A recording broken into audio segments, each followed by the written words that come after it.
What's up, gang? So today we are making a really fucking good carbonara, and here's why it's so fucking good. It's because it's made with everything spice and breakfast sausage. It's a little deviation from the classical version of carbonara, which has guanciale and black pepper. Listen, this fucking dish is so good. I sell it on my menu at the Black Swan on brunch, and it is a hot item. You're gonna love it.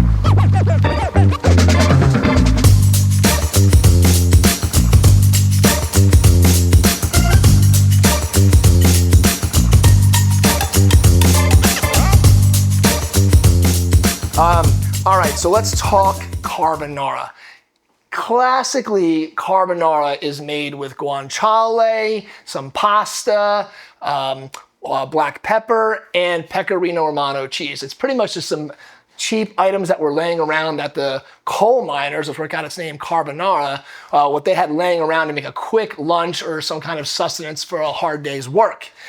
Now, kind of going back a little bit more, I once saw a meme and it was like, let's make breakfast pasta a thing. And it got me thinking, well, carbonara is basically a breakfast sandwich in pasta form. You have your bread, the pasta. You have your cheese, the pecorino. You have the guanciale, which is a form of bacon, and you have egg. You have a bacon, egg, and cheese sandwich in the form of pasta. So it got my mind thinking, well, what if we made this with sausage and everything bagel spice? So that's what we're doing with this pasta today. So to get things started, I want to talk to you about the pasta I'm choosing. Now, there's all kinds of pasta shapes. Really, for me, pasta has to do with the sauce that you're going to be serving it in. You know, the ratio of sauce to pasta. Is it a light dish? Is it a heavy dish? But it's a lot about texture and the ability to grab the sauce. Now, I'm using bucatini for this application. Why bucatini? Great question. Let me tell you. So bucatini is really a round pasta with a hollow center. As it cooks, it gets bigger. So what I like about it is, though it's a bigger, rounder noodle, you're not getting all this extra, heft with if it was a solid noodle, let's say. So the fact that it's hollow, it keeps it light, it keeps it bouncy, and it also lets the sauce cling to the inside and all these different pockets of the pasta. And it just, it's really just fun. My kids love it. It's great with butter. It's just a really fun pasta laying around. So I'm gonna take about 2.5 ounces of the bucatini and drop it into my salted boiling water. Really important, whenever you boil pasta or rice or potatoes, anything like that, you season the water. It should be about a 5% ratio. It should taste like the ocean. So you'll see me sometimes and yep, it tastes like the ocean. So I'll know that it's salty. When I go in and check my cook stations in the restaurants, first thing I do if they're cooking something in water is taste it to make sure it's been salted. Anyway, that's where the seasoning begins, right there. All right, while my pasta is boiling, I'm gonna go ahead and start rendering my sausage. Like I said, typically this is made with guanciale. That's the classic way. I've seen it with pancetta, but I never saw it with breakfast sausage before. The way I do it at the restaurant is I render some of this fat and I cook all the aromatics in that fat, and I make meatballs with the sausage. It's really cool. It's like spaghetti and meatballs, but whatever. But for today, we're just gonna render it right in the pan. So a little bit of oil to get the party started, not a lot. Plenty of fat is gonna render out in this. Breakfast sausage is great because it's basically just a pork product that's been loaded with different spices like sage and garlic and onion. I love breakfast sausage. You can do a lot more with it than just have it for breakfast. It's great in stuffings, Scotch egg, yada, yada. All right, so I'm gonna do about 2 ounces of this. And you'll see, you'll hear it'll start, as it renders, it'll break up. So don't worry if it's just kind of clumpy in the beginning. All right, while my sausage is going, I'm gonna go ahead and make the base of my sauce. Now you could do this in a bowl with a whisk or a fork, but I figure I got the Ninja bullet, why not use that? So first thing is I'm gonna go 2 egg yolks right in there. Get this out of the way. And I'm gonna do about 2 ounces. Now I didn't have pecorino romano, so I'm substituting with Parmesan. Fun little fact, my wife hates pecorino cheese because it has it's sheep's milk. Not a fan, so I've just kind of gotten used to always just using Parm in place of, but Definitely the Pecorino Romano is more classic. About 2 ounces of cheese right in there. Probably gonna add a little bit more once I get it going, but I wanna make this my base. Leave a little bit of the pasta water. Not too much, you don't wanna scramble your eggs.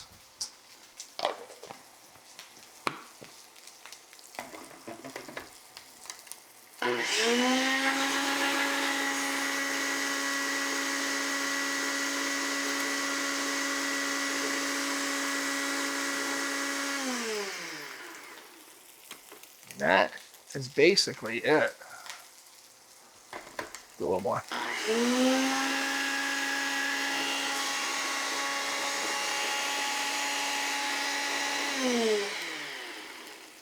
You know, I find if you just go like the egg yolk right into the pan and then the cheese separately, sometimes it snaps, meaning it separates, it gets all weird. So I like basically blending in the egg yolk with the cheese with a little bit of pasta water, just to kind of help it evenly coat. And then you can always add a little bit more cheese or a little more pasta water if you have to. I almost put cream in there. Sometimes you see some recipes calling for cream. My friend Marino, he's from Italy, and that's his biggest pet peeve. So I really try to like do it the right way and not have any cream in my carbonara. That's an American thing, as is peas. No peas in the carbonara.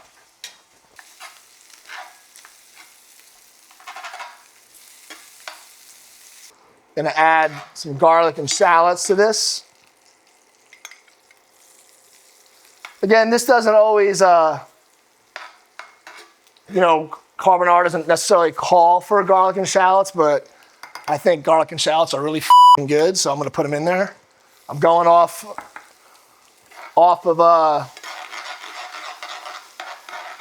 base here anyway, so I might as well take some liberties as much as I can with it.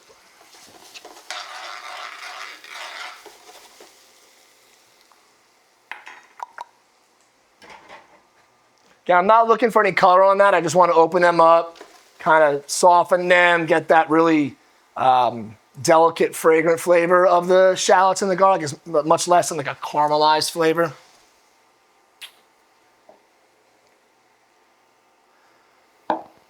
Add a little bit more cheese to that, I think.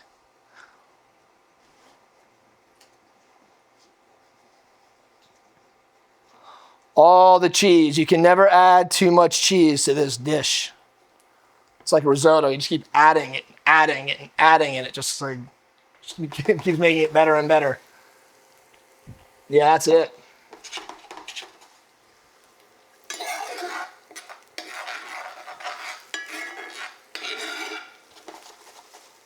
Smells like breakfast.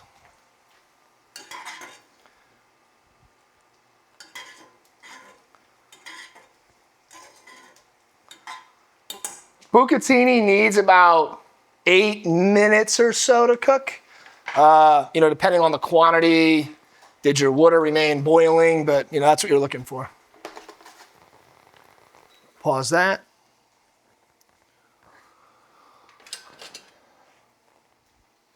See how my guessing works. I didn't even read it.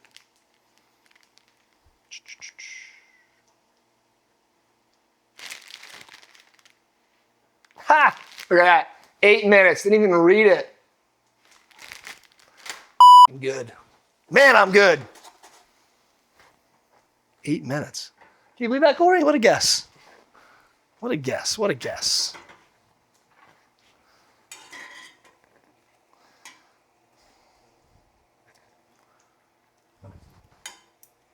Still very al dente.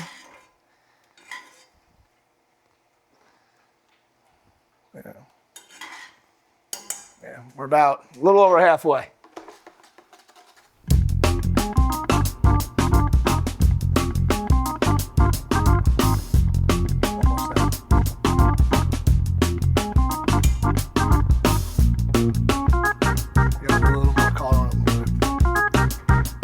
A little more color on that than I wanted. It's okay though. All right. So I can tell the pasta's almost done. See how it's kind of draping? So we're almost perfectly there. I'm gonna give it another 30 seconds. Again, you can cook pasta however you like it. Some people like it really al dente. That's how I like it. You can kind of still see some of the, can't really see on this shot, but there's a little white dot with an undercooked pasta still there. I'm gonna go ahead and strain this off. Now here is a trick. You always want to reserve a little bit of your pasta water to adjust whatever sauce you're making. I don't care if it's marinara, butter, noodles. It's always good to have a little bit of that pasta water because it's nice and starchy, so it'll help you thicken whatever sauce you're making.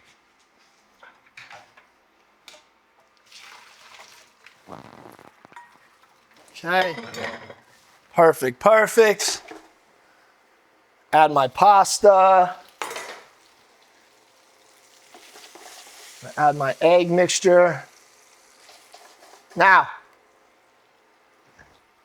what's gonna happen is that's slowly gonna thicken. As those eggs cook, they're gonna kind of get nice and custardy.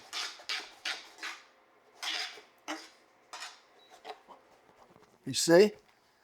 That's all we're looking for. Now, everything spiced. This is where you would add black pepper if you were doing this. Let's get more.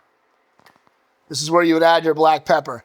Now this has salt in it, so if you notice I didn't add any additional salt. There's already salt in everything spice.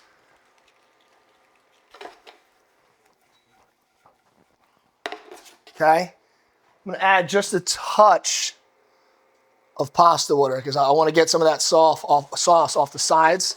I want to let some of that sauce cook to the actual pasta.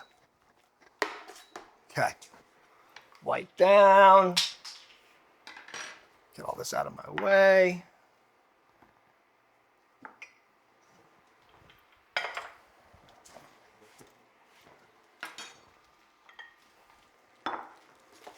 Woo.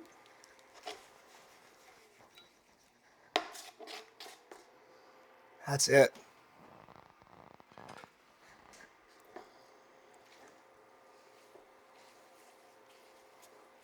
See? Shot of that. Just a touch more, just a touch more. Ready to plate.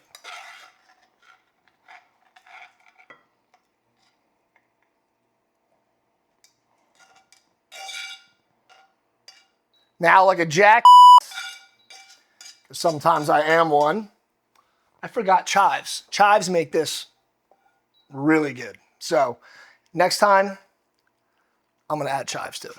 And just nail it with as much cheese as you want. It.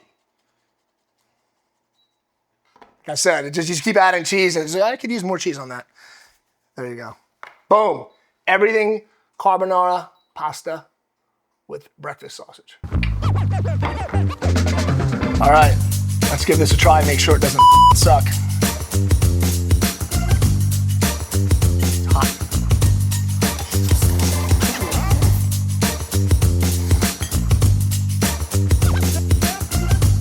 Nope, doesn't suck. It's good. Breakfast is served. Talk about a hangover cure.